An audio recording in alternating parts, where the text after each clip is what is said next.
She was as confused as someone who just got out from a psychiatrist, and she wanted to run away. However, something deep inside made her feel she should stay. She believed it was the Jewish side of her that was making her stay. She couldn't actually describe her feelings in words because she was having a confusion of thoughts, so she had to write them down. So she wrote the following: Dear Diary, I would love to write down every single feeling that I had through my process, but it hurts to say I can't describe my feelings. I have a bunch of confusing thoughts in my head. Although I mentioned earlier that I'm thankful to the Louisville Jewish community, the first person I should be thanking is the Hebrew greengrocer around the corner of my house. I believe he was my influence, which led me to this process. When I was 20, I considered myself a secret Jew. That was my identity. It connected me to all of my friends and everyone else around me. I considered all my friends a part of my family, because your family is where your friends for life are. Everyone in your family should be welcoming you no matter what. I believe that's why I really like Judaism and being around Jewish people. They're so welcoming, and I'm proud of myself that I chose the right path and didn't give up during my extremely long process of conversion. When I was young, I didn't even consider converting to another religion. Perhaps I didn't even know what that meant. But when I found out about it, I was interested. I wanted to try converting. I didn't even mind what my parents allowed me to do. Actually, I don't even know if all of this makes sense, but I think this is the point of keeping a journal. Writing down thoughts that come up in your mind in the blink of an eye. I don't know if there's anyone else like me who writes down anything they think of, even the most nonsensical thought they have. Until my final day of the process, I have thought I wasn't going to feel like I belonged somewhere. But now, I feel like everything got into its place as a completed puzzle table. And I am sure I never want to go back where I was before my conversion. I believe it changed me and improved me in each and every way. And I am proud of it. Thank you.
Western Wall, secrets stretching back thousands of years. I approach the sprawling stretch of stone, bursting with notes, hosting tiny tufts of green. I long to run up, kiss the wall, touch the stone, be transported to another place and time. Stop. Before approaching a wall, I must get the police's necessary nod of approval on my outfit. What right do they have to plan how I pray? Finally, I go to the designated area for women, the 1/3 of the wall where I am allowed to pray. I see the women's side getting smaller every day. But how can I pray? Not like a man. To the Haredim who control Western Wall politics, women are the inferior class.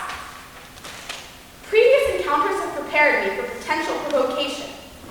Still plagued by the fear of Haredi harassment, I attempt to pray. Yet I can't help but think of the mechitza, a barrier, a separation, divide in a place that should be full of unity. My eagerness to pray is stifled by the sight of segregation. From the other side of the mechitza, I hear yells, jeers directed at us women. They say we are praying incorrectly. How is that even possible? There is no right way to worship. Yet somehow, our individual attempts at inspiration have offended. All we do is pray. Their severe shouts are the true offenders. A holy place poisoned by the closed-mindedness of misogynists. I force myself to block out the howls of hate. But before I can even reach the wall, focus on prayer, I am told my talit needs to be adjusted, turned into something it's not. Talit is talit, not a scarf. If I oppose, I am dragged away. But my voice is silenced should I submit and obey. My prayers are trapped, blocked by the mechitza, stomped on by the shouts, and patronized by the police. Hatred overwhelms me. How can people who harness such hatred call themselves holy? Is it holy to beat others down in order to raise yourself up? Where is the compassion, the community? Come together. Where is the unity? I never thought such a religious place would be the home of such bigotry. Where is God? Does God feel what I feel? The isolation, the loneliness, the pain? My prayers are lost. What is to gain? Look to the future, the next generation. Repair Israel by uniting the nation. We must not be silenced. The fight must go on. Our quest for equality, a battle that must be won. 77, by the name of Mordechai Giberty. I lived in the Polish city of Krakow. I was a member of the working class, making my living as a furniture worker. But I'm not here to talk about that. I'm here to talk about my love for creating music. I wrote a song when a law was passed that said Jews were not allowed to work, established in the Latter House in the 1930s. This piece is called Our Betozi March, the song of the unemployed. It expressed my feelings about the situation at hand. Being that I was Jewish and lived in the Jewish quarter of Krakow meant that the pogroms were eventually going to reach us. And when they did, in 1936, I wrote a song called Sprint. Here's a short segment of it. It's burning, brothers, it's burning.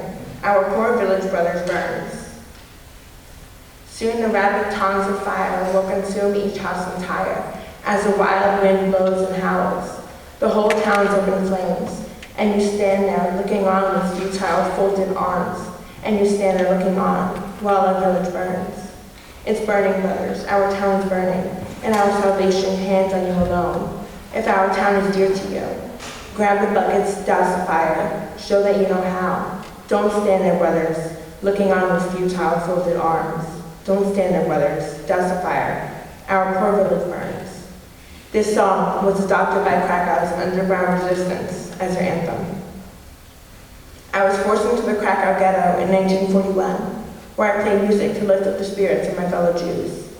Sadly, on June 4th, 1942, also known as Bloody Thursday, my life was cut short by a Nazi bullet to the head. Thanks. People don't usually notice me. I mean, what's there to notice? I'm a small, quiet, and not particularly pretty Jewish girl. I've been bullied my entire life by people who don't know me. During middle school, I went home every day crying. They said I had a big nose and was greedy and had horns growing out from my head. All three were a lie, of course. My nose was rather small on my face, my family didn't have a lot of money, and I have never heard of a human having horns regardless of their religion. But still, I was teased mercilessly. What I really want is to get out of here, to get out of Arkansas and live in Israel, specifically Jerusalem. It's been my dream ever since my grandpa told me how he lived there when he was young, but moved to the States when he turned 40. He gave me a little stuffed elephant from a small shop in Haifa. I named him Peel, which is elephant in Hebrew. When I was 12, his trunk fell off. My mom tried sewing it back on, but all the beads fell out, so now Peel has a patch on his trunk. Peel is amazing. He smells like lavender and green apples, which sounds weird, but surprisingly smells delightful. He's the color of an overused chalkboard, and he's perpetually happy, even when I'm not. Peel was there for me no matter what, like when Grandpa passed away when I was 13, or when I came home from school every day crying. He was always there to hug me and make me feel better. Now that I'm 17, Peel is still one of my few friends, and my only one in town. I joined USY when I was 14, and I was somewhat accepted. I've made more friends there than I ever had at home. My best friend was Amanda Kruger, even though she was a year younger than me. She was very pretty and seemed to adore me, even though I was below average in the looks department and even more socially awkward. She took me under her wing and showed me the ropes. Neither of us were popular, but we didn't care. We had fun together. It was here I learned about traveling to Israel. You could sign up for a summer program and go to Israel for a month. I begged my mother and father to let me go, but they said that we didn't have enough money, so I took my own trip to Israel. I packed Peel in the crook of my arm and logged onto the computer. I remember Googling pictures of Jerusalem, Haifa, Eilat, Tel Aviv, and even some small kibbutzim. I asked my mom to go out and buy me some authentic Israeli foods, like the chocolate bars with the cows on them, and Israeli salad, which consisted of chopped up tomatoes, cucumbers, and sometimes onions. She said she even looked for chocolate milk in a bag, but she couldn't find it anywhere. That's probably just something they have in Israel. Israel was gorgeous, but there was one place that about an hour and a half into my trip called Mishkanot. There was one place about an hour and a half into my trip that I discovered called Mishkanot She'ananim. It was absolutely beautiful. It was an artist's village with a big windmill in the middle. I asked my mother if Grandpa had ever visited Mishkanot She'ananim, but she didn't know. She looked through his photo albums from Israel, but couldn't find anything matching the pictures I Googled. I didn't care. It was beautiful. There's only one thing stopping me from getting out of Arkansas and moving to Israel: parents. I love my mom and dad, but we don't have a lot of money, and they refuse to move anywhere out of the state, much less out of the country. They have tried to get me to switch schools, but it won't matter. I won't make friends anywhere I go. My parents were secretly shocked that I had made friends. I could tell. I was even more shocked than they were. Before you get any ideas, my parents are good parents. They support me and love me, but they don't really know what to do with me. I wouldn't know what to do with me. We were never really a Jewish family, but ever since I discovered Israel, I've become very Jewish. I go to temple as much as I can, which has grown. I used to go only with my parents, then I rode my bike, then I got my license. But I want to go to Israel. Have you ever missed something you've never had? I have. Israel is my home away from home that I've never been to. I feel like there's a hole in my soul where Israel goes, and it began to shrink when I became more Jewish. And I have a feeling it's going to disappear when my plane lands in Israel, or when I breathe that first breath of Israeli air, or when I see that windmill, or when I first lay my eyes in the hotel. I know I'm going to cry and kiss the ground. I just can't wait to be in my Jewish home, Israel. Wow. For me to even try for it. All attractive men are stupid, and all smart men are ugly. I might as well not even try finding both. Don't even get me started on finding someone that's emotionally stable. All gay guys are emotional wrecks. Something about holding in a secret for years makes us all just a little bit edgy and slow to trust. I'm unstable. Every guy I date is unstable. Chances are every guy I ever will date will be at least a little bit unstable. I need someone who can be there for me, and that's just not happening. Every time I put myself out there, I end up heartbroken. My dreams are shattered and I'm left hopeless and exhausted. Just like Jonah's tree of hope, I bask in my shot at love, and just as quickly, it shrivels away. After all of it, I'm left physically tired, mentally drained, and more than anything, emotionally numbed. My entire life is just easier if I stop dreaming for a man who will come and sweep me off my feet. No broken dreams, no unfulfilled expectations, and no shattered hopes. Sure, it's uninteresting, but at least it's safe.